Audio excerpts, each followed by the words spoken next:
أعمالنا من يهده الله فلا مضل له ومن يضلله فلا هادي له وأشهد أن لا إله إلا الله وحده لا شريك له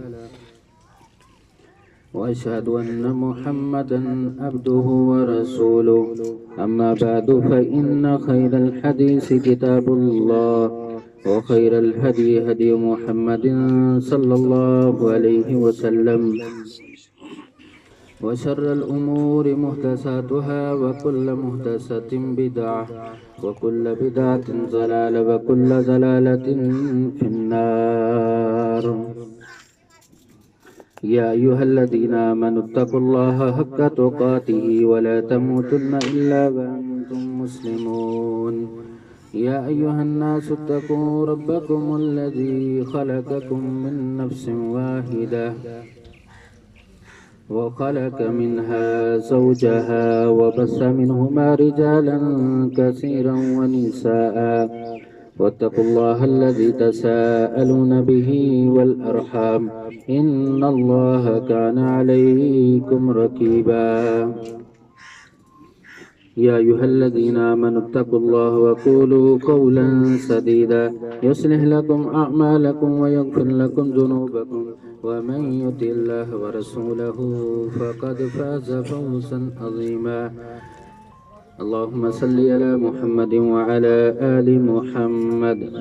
كما صليت على إبراهيم وعلى آل إبراهيم إنك حميد مجيد اللهم بارك على محمد وعلى آل محمد كما باركت على إبراهيم وعلى آل إبراهيم إنك حميد مجيد محترم سامعین کرام،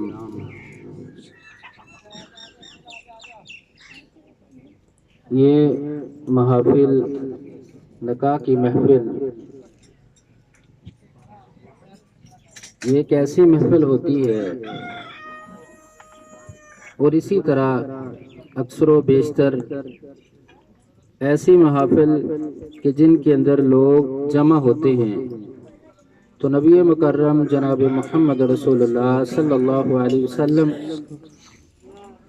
اپنے اس خطبے کے اندر یہ 4 آیات تلاوت کیا کرتے تھے جو میں نے آپ کے سامنے پڑھی ہیں۔ آپ اکثر دیکھتے بھی ہیں کہ کوئی بھی خطبہ ہو علماء یہی 4 آیات سورہ آل عمران کی 102 نمبر آیت اور اسی طرح سورہ نساء کی 1 نمبر، سورہ احزاب کی 70 اور 71 نمبر آیت، نبی مکرم صلی اللہ علیہ وسلم بھی یہی آیات پڑھا کرتے تھے۔ تو اب آپ صلی اللہ علیہ وسلم کا خطبے کے لیے انہی آیات کو خاص کرنا اس کا کوئی مقصد ہے، وگرنہ قرآن کے اندر سید الآیہ آیت الکرسی بھی ہے، سورہ فاتحہ جسے ام الکتاب کہا جاتا ہے وہ بھی ہے، برکت کے طور پہ رسول اللہ صلی اللہ علیہ وسلم ان کو بھی پڑھ سکتے تھے، لیکن آپ نے انہی 4 آیات کو کیوں خاص کیا ہے؟ اس کا کوئی مقصد ہے۔ ہمیں سوچنا ہے اور دیکھنا ہے کہ ان آیات کے اندر اللہ تبارک و تعالی نے 4 مرتبہ ایک بات بیان کی ہے، وہ ہے اتقوا اللہ، اللہ سے ڈرنا۔ جب ہم سورہ آل عمران کی 103 نمبر آیت کی طرف دیکھتے ہیں تو یا ایھا الذین آمنوا اتقوا اللہ حق تقاتہ، اے ایمان والو اللہ سے ڈر جاؤ۔ یہ پہلا مطالبہ ہے جو اللہ تبارک و تعالی نے کیا کہ اتقوا اللہ، اللہ سے ڈرنا۔ حق تقاتہ یہ دوسرا مطالبہ ہے کہ جس طرح ڈرنے کا حق ہے۔ تو صحابہ کرام لرز اٹھے، اللہ کے نبی اللہ سے ڈرنے کا حق کیسے ہے؟ ہم کیسے مکمل یہ کر سکتے ہیں حق کو؟ آپ نے فرمایا فاتقوا اللہ ما استطعتم،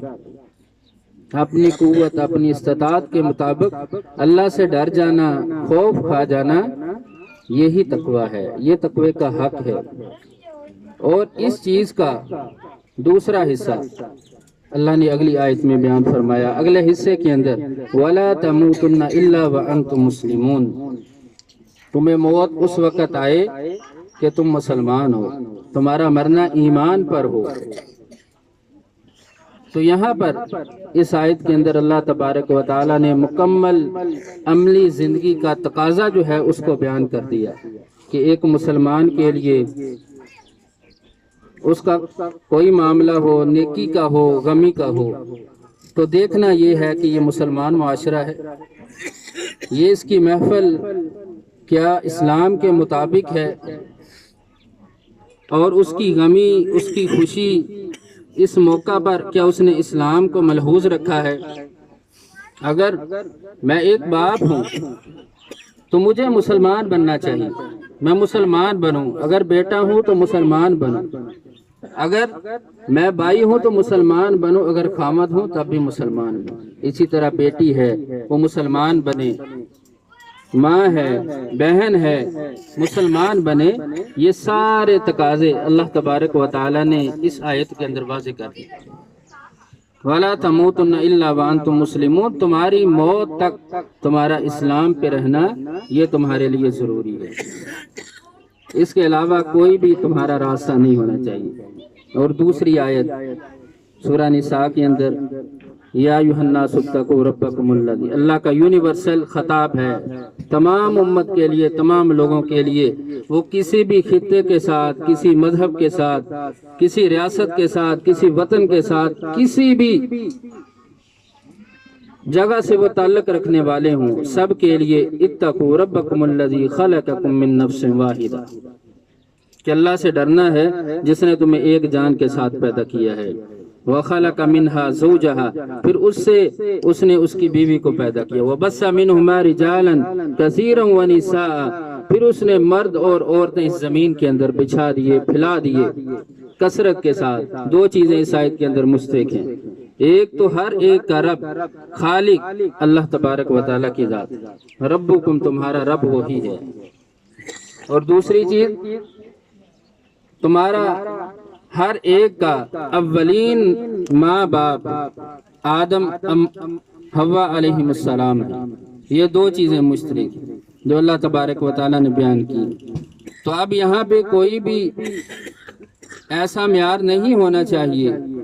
بلکہ رسول اللہ صلی اللہ علیہ وسلم نے تو حجۃ الوداع کے خطبہ میں یہ بات واضح کر دی تھی، کسی کالے کو گورے پر، گورے کو کالے پر، اجمی کو عربی پر، عربی کو اجمی پر کوئی فضیلت حاصل نہیں ہے، سب برابر ہیں، کیونکہ یہ مجالس، یہ مجلس ہیں، یہ لوگوں کا اکٹھا ہونا، یہاں پہ ہر کاسٹ کا لوگ، ہر فرقے کا، اور ہر چھوٹا بڑا، امیر غریب، ہر کوئی موجود ہوتا ہے۔ کسی کے دماغ میں، کسی کے ذہن میں یہ بات نہ آ جائے کہ میں بڑا ہوں سامنے والا چھوٹا ہے، میں طاقتور ہوں وہ کمزور ہے، میں مالدار ہوں وہ کمزور ہے، میرا بیٹا میری بیٹی وہ زیادہ پڑھے لکھے ہیں سامنے والا کمزور ہے، یہ کسی کے ذہن میں خیال نہ آئے، بلکہ سب کا معیار برابر ہے، سب کو برابر رکھ دیا اللہ تبارک و تعالی نے۔ پھر واضح کر دیا سورہ حجرات کے ان اکرمکم عند اللہ اتقاکم، اب تم میں فضیلت والا کون ہے؟ جو اللہ کے ہاں تقوی والا ہے، ڈرنے والا ہے۔ تو ان آیات کے اندر اللہ تبارک و تعالی نے انسان کی عائلی زندگی، اس کی گھریلو زندگی جو ہے اس کو ڈسکس کیا ہے، اس کو واضح کیا ہے کہ ہر معاملے کے اندر اگر تم اللہ سے ڈرتے رہو گے تو تمہاری یہ زندگی، تمہارے یہ گھر جو ہیں یہ جنت بن جائیں گے۔ اگر تم نے اللہ تبارک و تعالیٰ کے احکامات کو رد کر دیا، اپنی من مرضی کی زندگی گزارنا شروع کر دی، تو پھر تمہاری یہ زندگی جو ہے یہ تمہارے لیے عذاب بن جائے گی۔ اب سورہ احزاب میں دیکھیے یا ایھا الذین آمنوا اتقوا اللہ وقولوا قولا سدیدا، اے ایمان والو اللہ سے ڈرو، سیدھی بات کرو۔ زبان کا تذکرہ ہے، زبان ایک ایسی چیز ہے، سارے اختلافات کی جڑ یہی ہے، زبان کا گھر میں غلط استعمال ہوا، گھر جو ہے وہ عذاب بن گیا، گھر اجڑ گیا۔ اگر گھر کے اندر ماں باپ، بیٹا بیٹی، ہر کوئی اپنی حدود کو اپنے مد نظر رکھتے ہوئے اپنی زبان کا صحیح استعمال کرتا ہے تو گھر جو ہے وہ جنت بن جاتا ہے۔ اگر غلط استعمال کیا تو وہی جنت جیسا گھر انسان کا اس کے لیے اس میں ٹھہرنا، اس کا رکنا، وہ اس کے لیے عذاب ہوتا ہے، مشکل ہوتا ہے، زندگی اس پہ تنگ ہو جاتی ہے۔ تو میرے محترم سامعین کرام، رسول اللہ صلی اللہ علیہ وسلم کا یہ آیات ہر خطبہ کے اندر پڑھنا، اس کا اصل مقصد یہی ہے کہ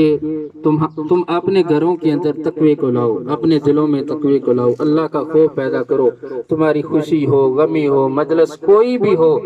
تو اس کے اندر رسول اللہ صلی اللہ علیہ وسلم کا فرمان تمہارے سامنے ہونا چاہیے۔ اپنی زندگی گزارنی ہے تو اللہ اور اس کے رسول کے مطابق ہونی چاہیے۔ تم نے بیٹی کا رشتہ کرنا ہے، بیٹے کا رشتہ کرنا ہے، تو اچھے گھرانے کا انتخاب کرو، دیندار گھرانے کا انتخاب کرو۔ یہی چیز ہے جو ایک انسان، ایک مسلمان، ایک مومن کے لیے ذریعہ نجات۔ تو اللہ تبارک و تعالی ہمیں ان ساری چیزوں کو مد نظر رکھتے ہوئے، ان کا خیال کرتے ہوئے ان پر عمل کرنے کی توفیق دے۔ وآخر دعوانا ان الحمدللہ رب العالمین۔